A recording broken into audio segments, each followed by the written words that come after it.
ভাই আমার ভিতরে যদি ক্ষমতা থাকতো তাহলে পৃথিবীর বুকের থেকে লেখাপড়া নামের বস্তু একবার মুছে আলাইতাম। কে ভাই কি হয়েছে? আরে ভাই লেখাপড়ার মধ্যে লজিক আছে। বুধকালে থেকে বড় হয়েছি, সংখ্যার নাম শুনছি যে সংখ্যা আরম্ভ হয় 1 2 3 4, কয়েকদিন পরে আবার শুনি সংখ্যা আরম্ভ হয় 0 থেকে 0 1 2 3 4। আর একটু বড় হইলাম সংখ্যা মাইনাসে গেছে গা, -1 2 3 4। হ্যাঁ ঠিকই ভাই, আঙ্গুর হয়ে গেছে মহাত্মা গান্ধী জন্ম নিছে কবে, ও বিয়া করছে কবে, মহাত্মা গান্ধী মরছে কবে। ভাই এমবুরা আমার বার্থডের কথা মন থাকে না, তোর বার্থডের কথা মন থাকে, এমনকি রহিমুল ভাইয়ের বার্থডের কথা মন থাকে না।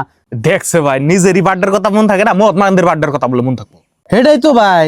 আর একটা কথা ভাই, নিউটনের মাথার উপরে যা হইল বরসাল ও শালা খাই থইত না, গ্র্যাভিটি আবিষ্কার করে না গে কে হারা জীবন বড় যা আঁকছে গুজো তল ফেলে যায়, হেডা লক্ষ্য করে নাই। একদম ঠিক ভাই। এই যে ভাই দেখার একটা বস্তু, আঙ্গুর শরীরে যে হাত আছে, মুখ আছে, নাক আছে, পাও আছে, কে ভাই এনাতে চলবার নইছাল না, আর পেটের ভিতর কি আছে হেন বাইর করা লাগবো, এই মাইটা ফেবরা কই যায় নাও লাগবো। আর এই জাঙ্গ পড়ায় যে গাড়ির টাইম বাই কর, গতি বাই কর, কে স্পিড মিটার তো আছে, ওটার মধ্যে তো সব লেখা আছে, নাই কেমন আমরা বাই করুম কে। আর একটা কথা ভাই, ছোট থেকে বড় হয়েছি শুনছি যে পানিরে ওয়াটার কয়, আর একটু জন বড় হইলাম হেসুমকা কয় না পানিরে H2O কয়। পরে এক দোকানে যাই কইছি ভাই H2O দেনছে, আমার মার দিবেন নিয়ে বেড়েছে, কয় আমরা বিয়ার চেয়ারে বেশি নেই ভাগেন দিকে।